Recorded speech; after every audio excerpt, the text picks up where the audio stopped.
Bienvenidos a esta unidad de la materia de ética para los posgrados de ingeniería sobre el aporte cristiano a la ética. En primer lugar, me voy a presentar. Soy Manuel de Elía, ingeniero civil por la Universidad de Buenos Aires. Luego la vida me llevó por otros caminos. Tengo una licenciatura en filosofía y un doctorado en teología. Soy sacerdote y me han invitado para hablar del aporte cristiano a la ética. Y arrancaría con una mínima justificación. En una materia como ética, proporcionar una visión desde una perspectiva inusual como la teológica, es decir, aquella que mira la realidad desde el lado de Dios, ¿tiene algún sentido? La idea es tratar de ver cómo esos temas que han ido manejando ustedes con tanta intensidad durante el curso pueden ser de alguna manera iluminados desde la propuesta que lleva en su seno toda la tradición cristiana. Dios tiene algo que decir sobre la persona, tiene algo que decir sobre el trabajo, tiene algo que decir sobre la empresa, tiene algo que decir sobre la sociedad. Justamente lo que pensamos es que sí, que tiene mucho que decir, y justamente es lo que trataremos de hacer en este momento, hablando del aporte cristiano a la ética. Lo vamos a hacer con un material, con un contenido que ha sido presentado ya en la materia y que podrán ver en el programa, que habla de Dios y el horizonte de la racionalidad científica, la relación armónica que debería haber, que puede haber entre la fe y la razón, un tema importante para justificar en el mundo de hoy. Luego, la visión cristiana del mundo y de la persona humana, y los aportes que se pueden dar desde una visión cristiana de la ética y de todas las realidades que lleva consigo. Una visión ética también de la naturaleza, del mundo como un terreno entregado por Dios para cuidar, y en concreto también hablaremos de los aportes que ha hecho el cristianismo, lo que ha enseñado Jesucristo sobre la persona en la comunidad social y a los objetivos hacia los que apunta, que es al desarrollo de la persona en primer lugar y a la responsabilidad de cada persona en el desarrollo de la comunidad humana. La gran pregunta que tenemos que hacernos en primer lugar es si efectivamente Dios dice algo sobre el trabajo, si Dios tiene algo que decir sobre la organización del trabajo, sobre las relaciones profesionales, sobre las relaciones comerciales, qué dice sobre las personas que intervienen en el mundo del trabajo, sobre las relaciones profesionales, las relaciones laborales, qué dice sobre la empresa, si es que algo dice sobre la empresa, y si aporta algo sobre cómo entender o construir una sociedad, y qué dice, por ejemplo, acerca de la naturaleza, sobre su cuidado y su defensa. ¿Tiene algún interés, tiene sentido introducir a Dios en estos temas? Desde una perspectiva creyente no me cabe la menor duda de que se consideran estos aportes relevantes. Para una persona que no es creyente, yo creo que también puede ser interesante, porque todas las tradiciones religiosas llevan en su seno una sabiduría humana de siglos. Las grandes tradiciones religiosas llevan consigo una reflexión sobre aquello que compromete al ser humano y entonces tiene algo que proponer. Y en ese sentido, la tradición cristiana lo hará también de una manera muy particular. El hombre construye a lo largo del tiempo culturas y lo hace a través de narrativas, contando historias. Toda la tradición judeocristiana está marcada por la historia de las intervenciones de Dios que involucran al hombre, varón y mujer, como lo vamos a ver más adelante. Arranca toda esa tradición con un relato originario de un enorme contenido humanístico que no es solamente de interés, creo, para una persona que acepte eso como una revelación cristiana. Decía que para una persona creyente esto se da por descontado. Para mí, que no es creyente, creo que puede acercarse a estos temas como un aporte interesante, relevante, porque esa reflexión de siglos, reflejada en una enseñanza que tiene que ver con estos temas, siempre aporta algo positivo. Me viene a la cabeza un famoso diálogo que hubo en Alemania en el año 2004, creo que fue, en el que uno de los grandes intelectuales del momento, Jürgen Habermas, un no creyente, invitó al entonces cardenal Ratzinger, posteriormente Benedicto XVI, a dialogar sobre temas culturales. Y una de las afirmaciones que hacía era justamente esa, su atención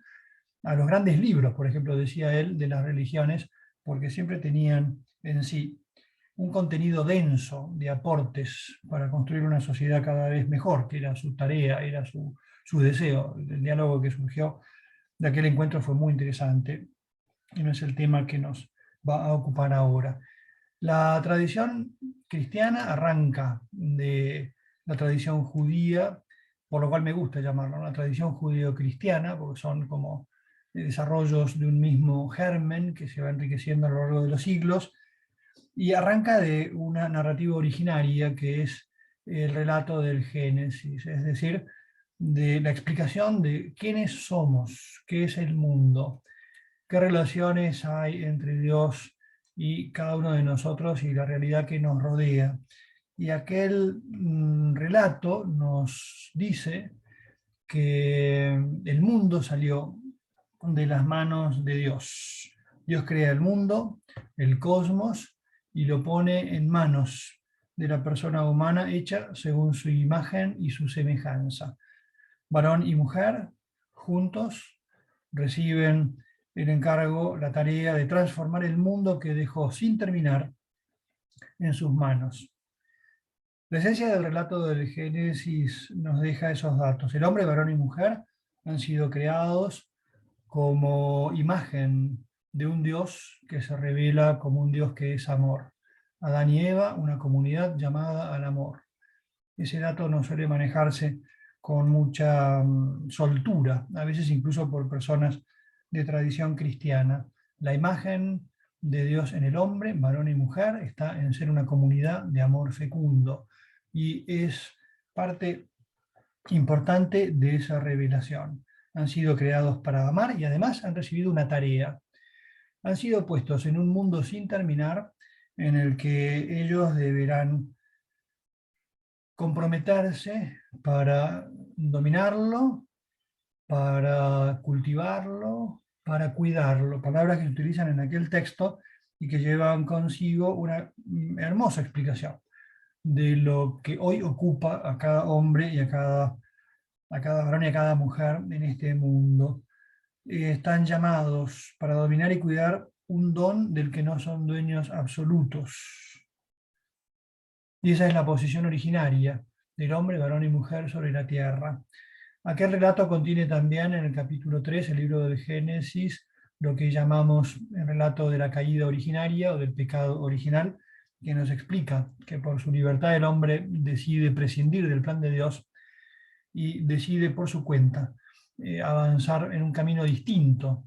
Y entonces se romperá la armonía originaria, primero del hombre, varón y mujer con Dios.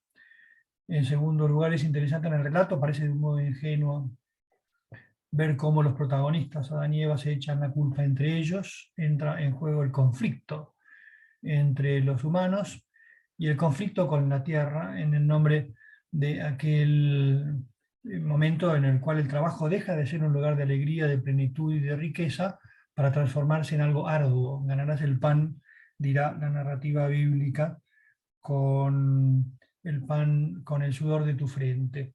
¿Cuáles son los contenidos esenciales? Que el mundo es un don de Dios, que la primera pareja es una imagen muy rica del ser humano como sociedad y que están llamados a la comunión y que están llamados al amor y a vivir en un amor que sea reflejo del amor que hay en el seno de Dios.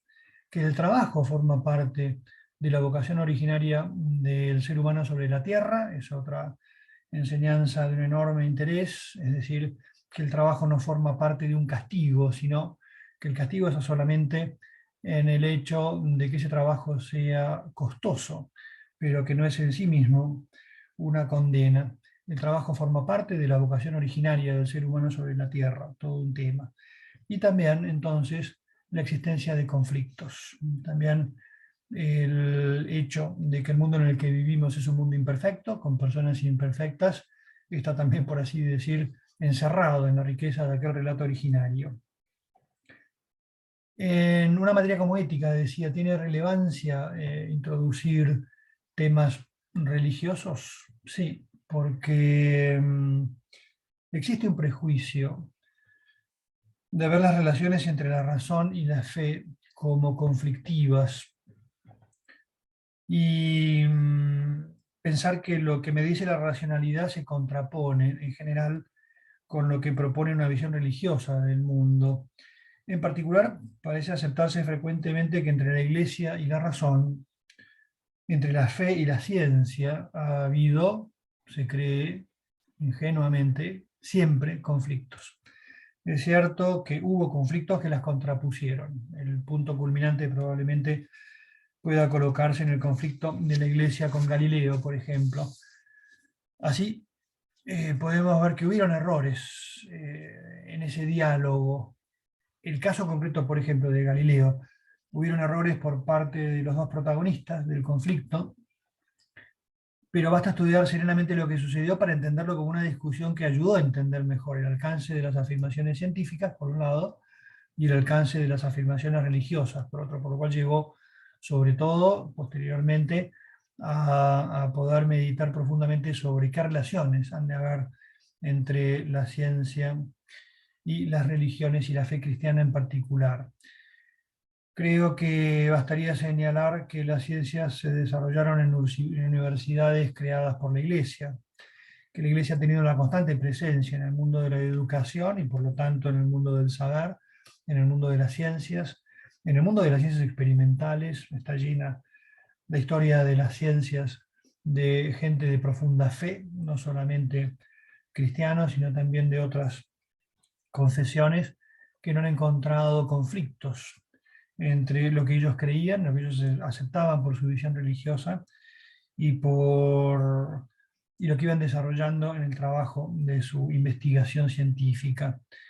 El cristianismo entiende las ciencias y las tecnologías como herramientas de aquella tarea de dominar y cuidar y cultivar la naturaleza que Dios puso a su servicio, para una tarea muy concreta que es la de hacer más vivible, más humana, esta casa común en la que todos habitamos, el mundo en el que vivimos.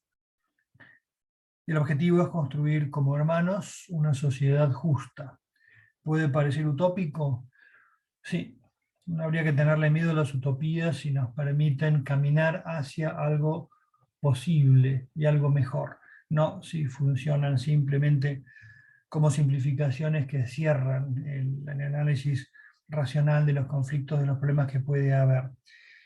Y toda esta revelación cristiana también nos va a abrir los ojos, nos va a dar pautas a cómo manejarnos en un conflicto muchas veces conflictivo, porque hay conflictos, no hay que tener miedo de presentarlo. El camino entonces es el de tratar de ver en esta unidad la visión cristiana de la persona, la visión cristiana de la sociedad y la visión cristiana de la naturaleza, con aquello que podemos ver, decíamos al principio, desde el lado de Dios. ¿Tiene algo que Dios que decir sobre esto? Pensemos ya con una primera aproximación, que si verdaderamente el ser humano y la naturaleza son fruto de un querer de Dios, entonces no debería haber conflictos entre lo que Dios dice, de la misma manera que no debe, y lo que ha de hacerse, de la misma manera que no debería haber conflictos entre quien ha creado, por ejemplo, una máquina y las personas que tienen que utilizarlo y la manera de utilizarlas. El punto de partida puede ser explicar un poco el origen de de estas reflexiones. Hay que decir que la tradición judeocristiana tiene una larguísima y profunda historia de reflexión sobre temas de relevancia humana, por lo tanto de relevancia ética, que tienen que ver con la persona, que tienen que ver con la sociedad y por lo tanto con el trabajo, la empresa Y desde las primeras páginas de los libros sagrados y desde las primeras instancias de la vida del cristianismo, por ejemplo, se ha hablado de la dignidad del trabajo, de la responsabilidad social, de la dignidad de la persona. Pero hay un momento preciso en la historia de la Iglesia, me voy a centrar ahora en hablar del pensamiento social cristiano, en el que se comienza a estudiar esos temas de una manera más sistemática, de una manera más ordenada, y a partir de entonces, en diálogo constante con la sociedad, se va gestando un cuerpo de principios que la Iglesia va a ir enriqueciendo y proponiendo a la sociedad en cada momento. Es la propuesta llamada doctrina social de la Iglesia. Últimamente se está prefiriendo llamarlo pensamiento social cristiano, tal vez porque la palabra doctrina esté marcada con algo demasiado impositivo, que no es justamente lo que la Iglesia propone, en particular en este ámbito del pensamiento social. Esta reflexión constante, que lleva ya 130 años de un trabajo más sistemático, ve su origen más o menos en aquel momento de los últimos años del siglo XIX, en el que circunstancias importantes del desarrollo de la cultura, como la revolución industrial, indujeron a la Iglesia a reflexionar sobre lo que estaba sucediendo. Hay un momento preciso, en el año 1891, cuando tiene lugar la publicación del primer documento en el cual la Iglesia se detiene a hablar de estos temas. Ya se llevaban años reflexionando sobre esta realidad y a partir de ese momento las realidades sociales van a tener una constante presencia en las enseñanzas de la Iglesia. Hay que tener en cuenta que esas enseñanzas no tienen un carácter dogmático.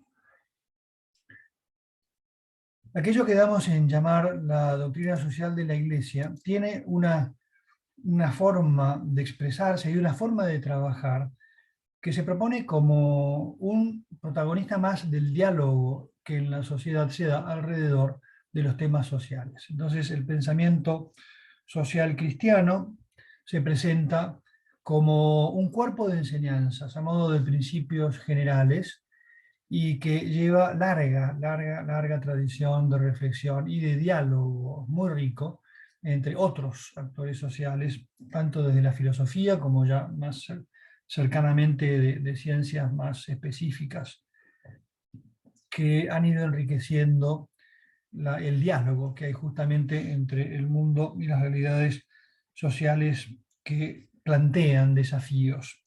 Entonces, ese cuerpo de doctrina que propone la Iglesia no conforma un conjunto de propuestas sociales y económicas cerradas y dogmáticas, perfectamente sistematizadas, incomprensibles y obligatorias, de ninguna manera, sino que se propone como una voz que intenta interpelar a los actores sociales, con perspectivas que desafían su creatividad. Habría que decir, yo creo que esto es tal vez un punto central. La doctrina social de la Iglesia entra en diálogo, a veces poniendo el acento en temas problemáticos, pero no con el afán de, no sé, de hacer problemas, por así decir, y de decir una última palabra dogmática sobre el tema, sino sobre todo para entrar en diálogo con la sociedad.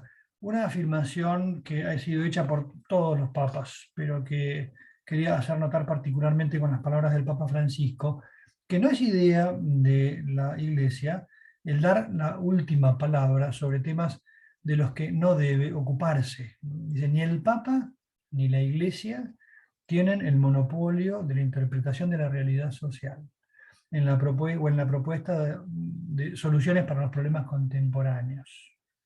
Es decir, que se va a presentar justamente como una voz que proponga y que interpele a los protagonistas, porque a veces en el fragor de la construcción de una sociedad pueden desatenderse temas que, siendo importantes, no forman parte del diálogo social. Cuando tengan relevancia para la riqueza de la persona, para el desarrollo de la persona, para el desarrollo de la sociedad y la Iglesia lo perciba, se propone como un interlocutor que ponga en evidencia esos puntos, no dando soluciones concretas, no dando soluciones económicas o sociales concretas, sino con propuestas más bien de tipo general.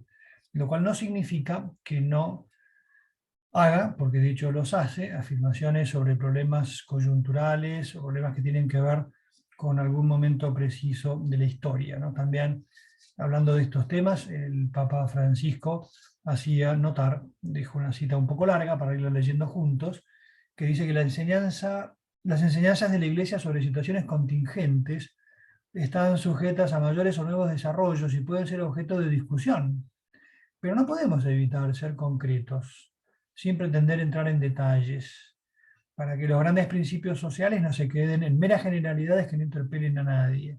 Y entonces, casi como para cerrar, nos dice que hace falta sacar sus consecuencias prácticas para que puedan incidir eficazmente también en las complejas situaciones actuales. Cuando la Iglesia quiere hablar de algo que está afectando una determinada época, puede hacer afirmaciones que tienen que ver con distorsiones que percibe de alguna manera, pero no lo quiere hacer dando una voz imperativa.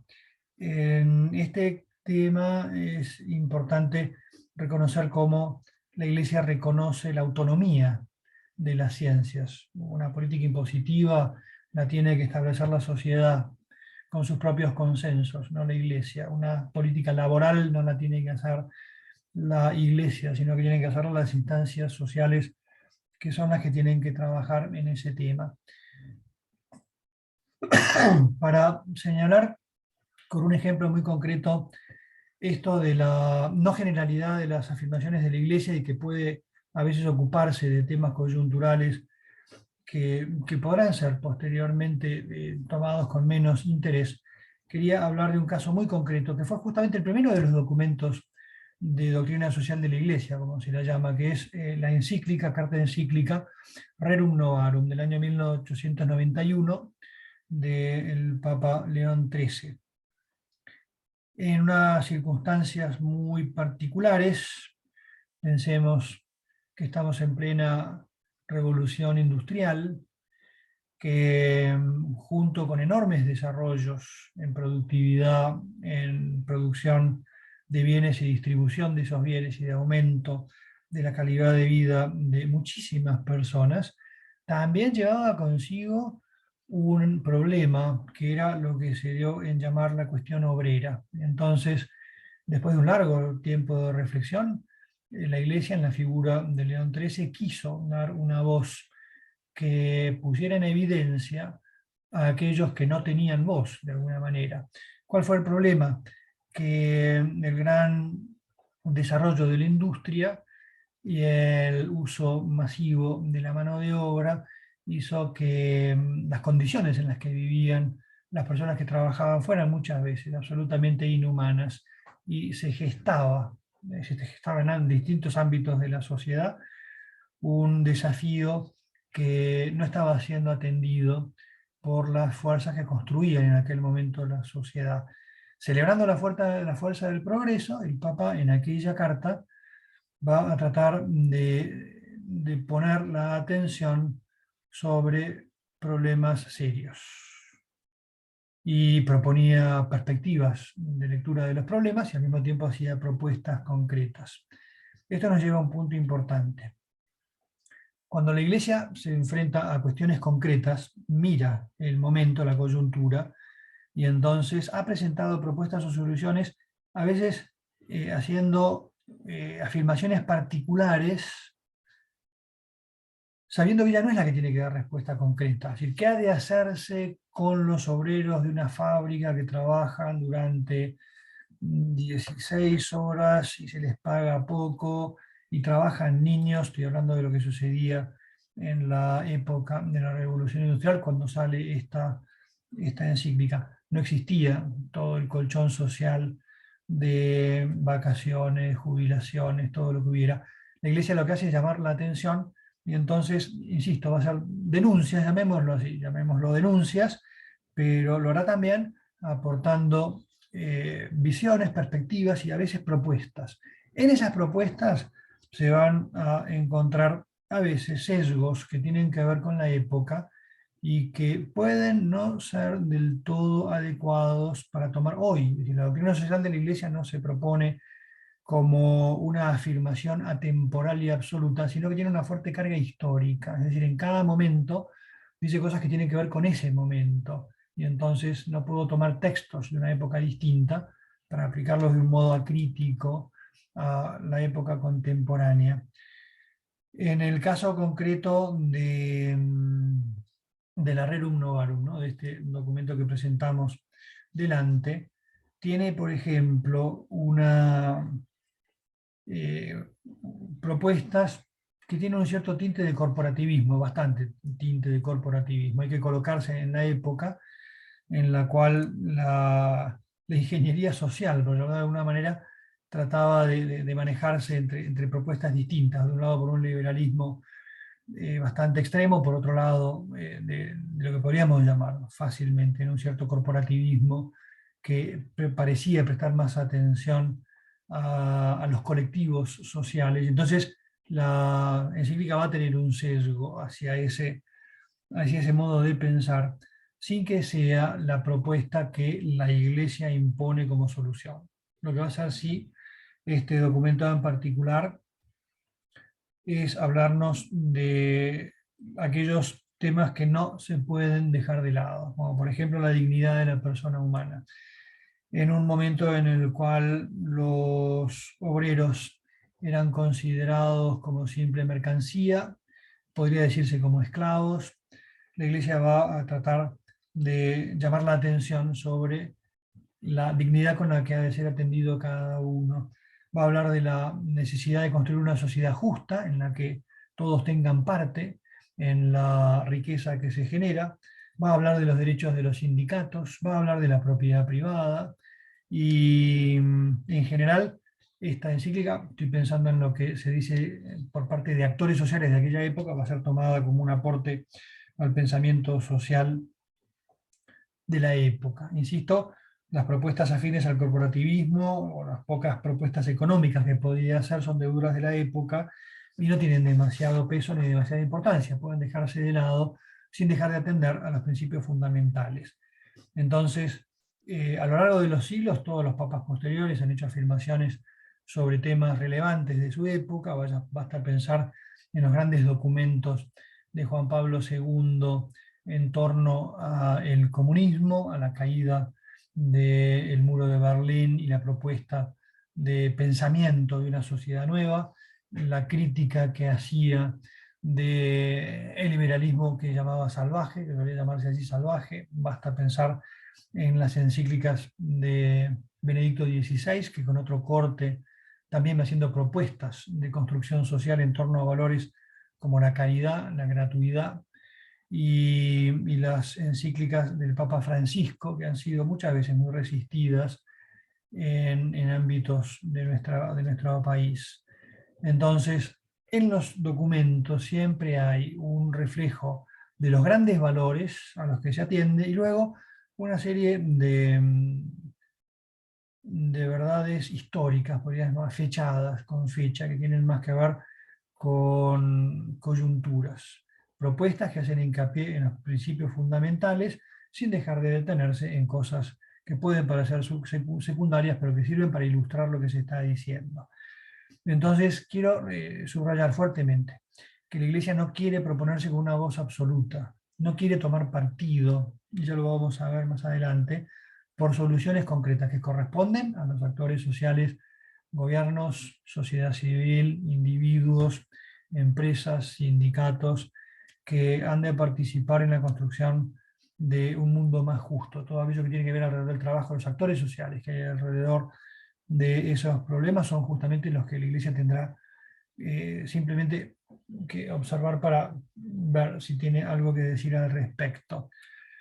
Si tuviera que poner en listas, ¿no? Hagamos una lista de temas fundamentales que surgen de la comprensión cristiana del mundo que nos rodea y que van a ser de alguna forma fundamentales para lo que venga después, son los siguientes puntos.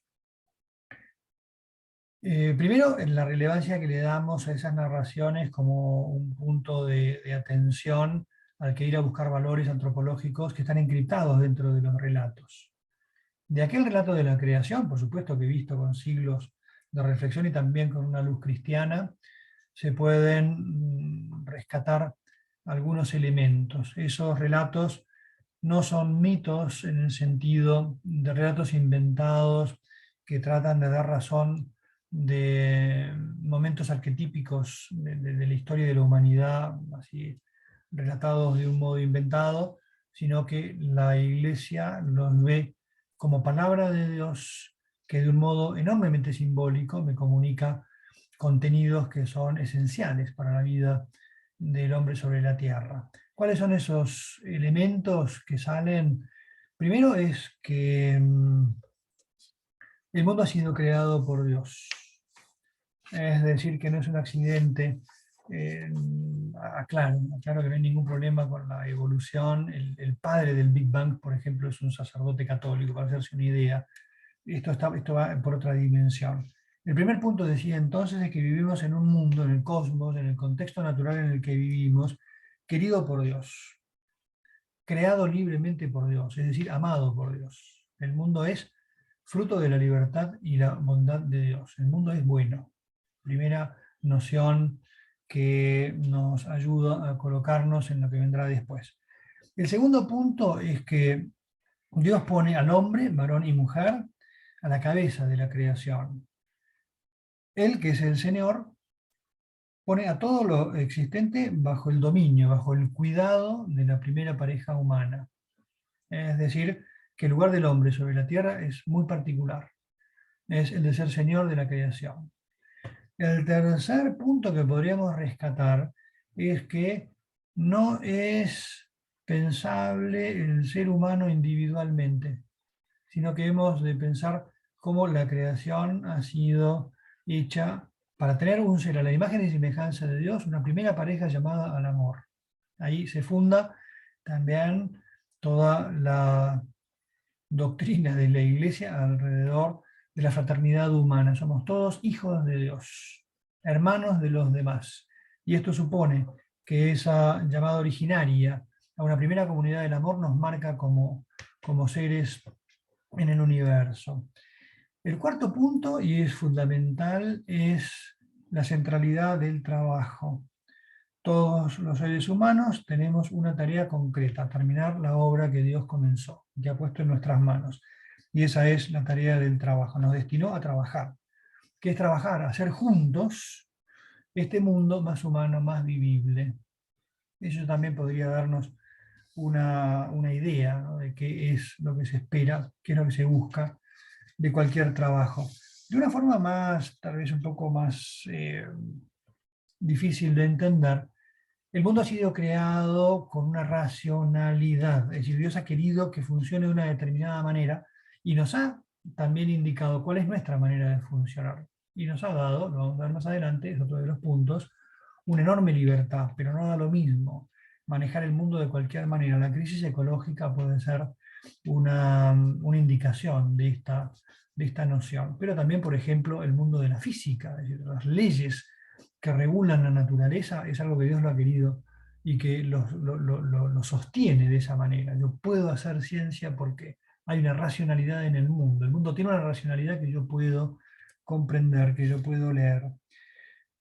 Otro punto importante de este desarrollo es que existen conflictos. El pecado original ha dejado huellas en su vida porque el hombre es capaz, varón y mujer, de actuar de un modo libre. Puede actuar según ve que es bueno o puede elegir caminos que sean, por ejemplo, de supremacía personal por encima de los demás. Entonces, también este relato nos pone en evidencia esa realidad. Y por último, y siempre presente, es el papel que sería fundante de la ética, que es justamente la libertad. El ser humano es libre y entonces no cabe una reflexión de este tipo que sea, no sé, absolutamente y siempre impositiva, coactiva, sino que ha de presentarse siempre desde la racionalidad del diálogo. En definitiva, la presentación apunta a mostrar que la fe tiene algo que decir a la realidad que nos ocupa y que la fe y la ciencia pueden dialogar sin conflictos. La fe y la sociología, la fe y la psicología, la fe y el management, la fe y la empresa pueden dialogar enriqueciéndose mutuamente. En las clases sucesivas vamos a detenernos en el contenido concreto del pensamiento social cristiano, así que nos vemos en la próxima clase.